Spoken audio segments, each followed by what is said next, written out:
Hello. For this presentation, we will cover the Boeing 737 MAX aircraft, its creation, and the failures that led to two separate tragedies just 5 months apart. First, let's start at the beginning. How the failures happened. In 2011, competition with Airbus, Boeing's industry rival, led them to make a rash decision. To stay competitive, Boeing decided to retrofit their old 737 airframe with new technology, allowing them to circumvent the certification and training processes necessary for new planes. New, larger engines on this 737 body had a design flaw. It unintentionally pushed the pitch upwards while flying. To compensate, engineers added the MCAS, or Maneuver and Control Augmentation System. This software activated by attack on angle readings to push the pitch back down without pilot involvement. This was the beginning of a string of failures. The addition of the MCAS addressed one major flaw, but added three more. First, the MCAS activated by one of two sensors, even if the readings were incorrect.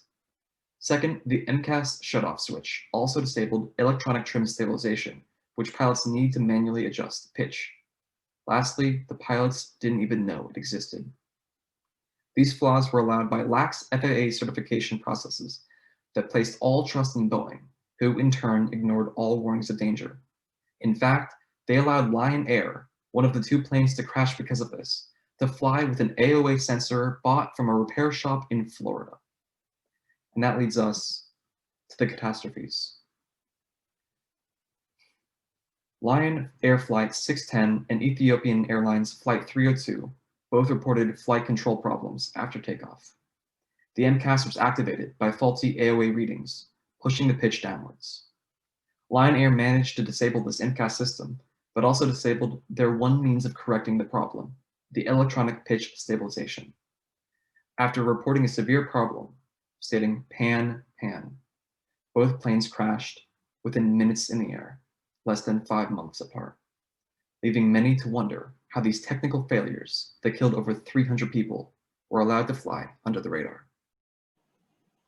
We'll now discuss some ethical issues and concerns related to Boeing's release of the 737 MAX. In 2010, Boeing's main competitor, Airbus, released an upgraded version of its most popular plane called the A320neo. Upon this release, Boeing felt pressure to match Airbus's advancement and thus announced the 737 MAX in the following year, a very short amount of time. Competition like this tends to promote technological advancement because when one competitor releases an upgraded plane, the other competitor must match this or produce an even more upgraded plane. And this cycle, over years of time, tends to promote better and better planes being on the market. However, if this competition goes without proper surveillance, unethical actions may be performed. One example is Boeing rushing through the design phase to release the 737 MAX, and this ultimately resulted in fatal errors. The FAA is the organization that should regulate all aspects of civil aviation, so they must closely monitor airplane manufacturers to ensure that they're in the ethical right. In this case, the FAA should have been monitoring Boeing's production of the 737 MAX and pointing out flaws in the design before allowing the plane to be released or cleared for service.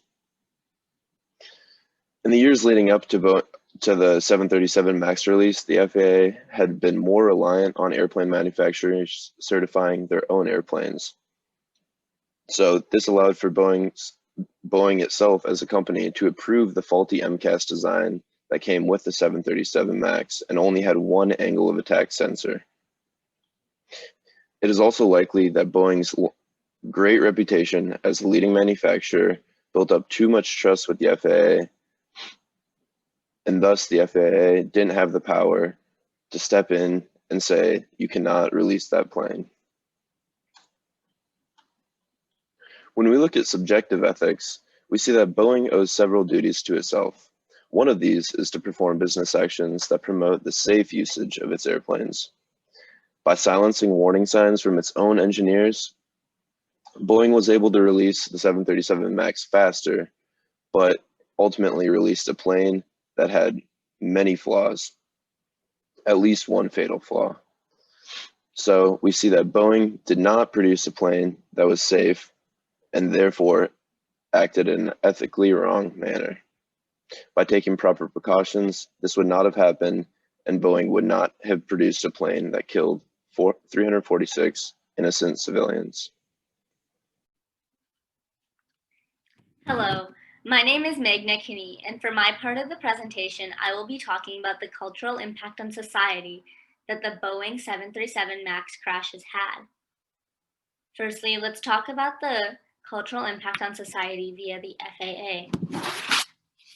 First, there were two crashes that led to the worldwide grounding of the Boeing 737 MAX, one on October 29, 2018, and another on March 10, 2019. Overall, when looking at both of these crashes, this led to the death of 346 people. This led to the immediate grounding of all Boeing 737 MAXs worldwide on March 18, 2019. One issue, however, during this 8-day period is that the FAA originally publicly affirmed the trustworthiness of the airplanes on March 11, 2019. However, they recanted the statement 2 days later on March 13, 2019. Furthermore, this created a cultural impact as it created a distrust towards the FAA from a public point of view due to them creating and recanting a statement within a 2-day period. Furthermore, the FAA originally stated that the Boeing 737 MAX was airworthy, and for them to stand by that statement after 2 crashes and hundreds of deaths further made the public weary of the FAA. Now let's talk about the cultural impact on society via the news coverage. The news coverage following these crashes were great as well. The Seattle Times covered the news for a whole year following the first crash, which won them 3 Pulitzer Prizes in 2020. The Seattle Times states in an article that they were the first to reveal how Boeing misinformed the Federal Aviation Administration and airlines about key features of the plane's automated flight control system.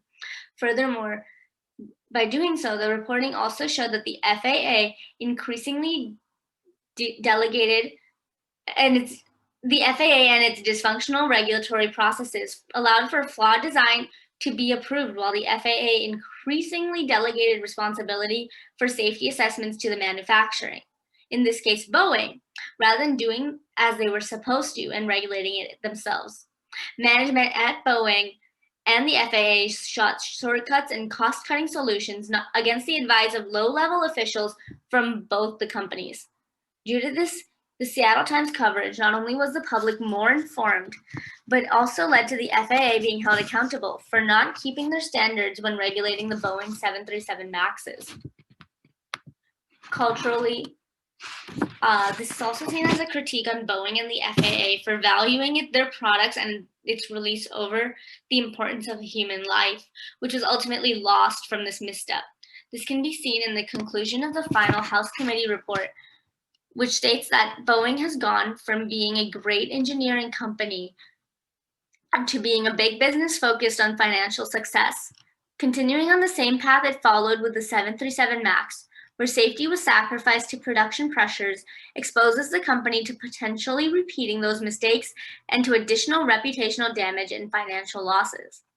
Although the House Committee did state that Boeing had become a business who valued $1 over the human life, they also stated that this investigation was needed in order to make sure that Boeing starts to value the human life more and to make sure that they and the FAA were doing as they needed in order to make sure the standards were met and they were no longer doing the bare minimum. Thank you.